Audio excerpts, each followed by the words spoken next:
Exact गावनाय जाथाया मानो जादोंमोन आरो गावजाग्राया दंफां बा बिफांखौ मानो लायनो गोनां जादोंमोन बे आपडेटखौ नोंथांमोना गोबाङा नुखाबाय आरो जायफ्रा नुवाखै बै मोनसे चेनेलाव थांनानै नायबा नुगोन। लोगोसे बे समावहाय फिन खेबसेबाव मोननैसो आपडेट होनो गोसो जायो जे जोंथ' दायो खुगाल'सो सिगासिनो दं गोबाङानो सोरबा लिडारानो होन जों नंबां जाबां गुथिराम बाथिराम जाम्बा जाम्बा इउटुबारफ्राबो खुगाल'सो सिदों। नाथाय खोथाया जाहैबाय टाइमिं होलायलायो ना मालाबा जोंना उइदिन दा 24 आवार्स 12 घन्टानि गेजेराव जायआ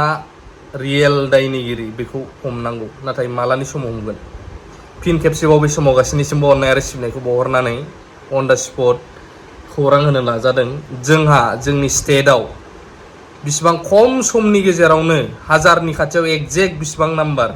जिनाहारि जानांदों बे केस रेजिस्टार जादों आं बेखौ आपडेट होनो थांगासिनो दङ। बिनिनो सिगां जोंहा हेमन्तनि बिसि मामानि बिफां गायनायाव मुखुब आरो बेखौहाय निउसफ्राव गोबां चर्चा खालामनाय सावरायनायखौ नुनो मोनदों। मिथिनांगौ इम्पर्टेन्ट खोथाया बेसो जोंहा रमेश सुब्बा बिथां सारजों सावरायनाय सिफुंनि ओंथिखौ जों गोबाङा मिथिया आंबो मिथियामोन माब्रै मा ओंथि फोरमायो बे सिफुंनि गुदुं मोनबाया बेफोरखौ मिथिनानै लाग्रोनि बिनि उनाव आं नैबे फाइनाल आपडेटखौ होगासिनो दङ जायफ्रा खोनासंजोबो बुजिगोन। दायो आंनि आखायाव नुदों सिफुं बर'फ्रा दामो गुबुनाबो दामो दा सिफुङावबो गोबां ओंथि मिनिंफोर हाबनानै दङ। दा बेखायनो लास्ट बाट नट दा लिस्ट होननाय मोनसे सोदोब बा बाथ्रा दं इंराजियाव थ'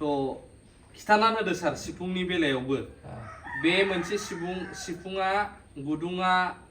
गरंबा नङा 6था दङ आरो मोनसेया जोंनि बाथौनिफ्राय लायोब्ला सिफुंनि गरङा गरंबा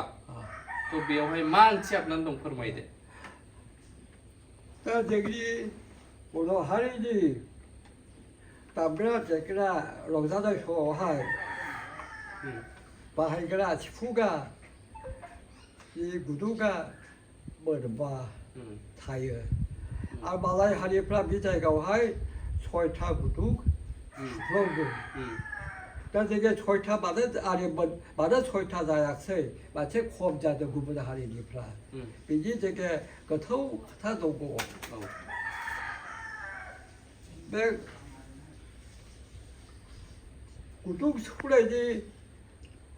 ओंथिया जाबाय इसोरा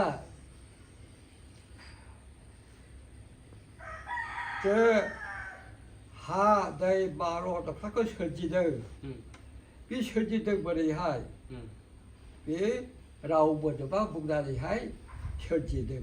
ध्यान जिरायनानैहाय बे राव माया मा अ सा ह्रि ख्रि फद आं खनसे बुंबावनि अं सा ह्रि ख्रि फद बे मोनबा। दा बेखौहाय खायसे बे साखौहाय उनावहाय बुङो फदनि उनावहाय अं ह्रि ख्रि फद सा होननानै बुङो। बे साया सिगाङावबो खायसे बुङो खायसे उनाव बुङो। दा बे अंजों जाबाय इसोरा अख्रांखौहाय बे हालां लांदां बेखौहाय सोरजिदों अं बुंनानैहाय।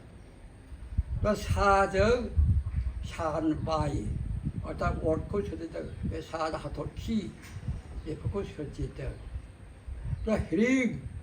जाबाय बे जायगाया हां लाना जों बोयो बे जाबाय हिरिं माने हां माने बार बे बारखौ सोरजिदों हिरिंजोंहाय। दा ख्रिंजों खोल खोल जिराद बे खोल खोला मा दै दैयाव हाया नाङाला दैया मोजां गोग्गो जायो ट्रान्सपारेन्ट दा बेखौ खोल खोल खोनो ख्रिं होननानै बुंनानैहाय खोल खोल दै जाथों। दा फद बेखायनो आंनिया फुरा अर्थ जाबाय राफोद बे गोराथारबो नङा आरो गेफेबो नङा। हाया दिनै गाबोन जे हा दङ गोथावहाय बे आखाइजों दैखांला ओरै आखाइजों सोमावला बियो गिलियो। दा बेजोंबादि आरो मोगाखादों राफोद होननानै बुंगोन बेखौ हाखौ बुजायो दा अं सा रिक क्लिक फोद बेनो बिगियानावहाय दं अख्रांनि फर सान माइ सोरजिदों हाथरखि सान बेनि फरायसो सोरजिदों होनो बार बारनिफ्रायसो सोरजिदों दै दैनिफ्रायसो सोरजिदों जोङो हा बेखौ बैगियानिकफोर दिनै गाबोन बुङो एबा बिबादे बेनिखायनो खायसे बड'फ्रा अग्निफ्रानो बे साखौ बुंजायो अख्रांनिफ्राय सानखौ सोरजिदोंखाय अं सा क्लिक क्लिक फोद होननानैहाय दा आङो नुनो मोनदों बा खोनायो जोंनि बे सिफुंनि बेखा खोथायावहाय बे गुदुंखौहाय मानसिनि मोदोमावहाय जे मोनबा गुदुं दं बिसिखौ नाम लायो खिन्थु बेबायदि जानो नाङा खारन बुङो बिसोरो बे मोनसे गुथुंनि मोनसे खुगानि मोनसे खोमानि मोनसे हासुग्रा मोनसे खिग्रा दा बे गुबुन हारिफ्रा खोनाला बेखौहाय गाज्रि मोनना लायो मानो जे बे सिफुङाखौहाय फुजायावहाय बाहायो जोङो मोसायो दामनानै रंजायो खेराइ फुजा बुं बाथौ फुजा बुं जोङो बाथौखौहाय बेवहाय खिग्रा हासुग्रानि गुदुं दं होननानै बुंला बेखौहाय बेथ' थिग जायाखै बै खिग्रा हासुग्रा गुदुङा माथो मैला गाज्रि मोगा ओंखारग्रा इयो अब्ला बे गाज्रि मोगा ओंखारग्रा बेखौनो जोङो फुजानि समाव बाहायनाय नामा बे माने थिग जाया खायसे माने मिथियै मानसिफ्रा बेबायदिनो माने खिन्थायो बे थिग जाया बे आं जा बुंदों अं सा रिक क्लिक फोद बे मोनबा सोदोब दा अख्राङा गुवारखाय दा बे मोनसे लास्टनि जे अख्रां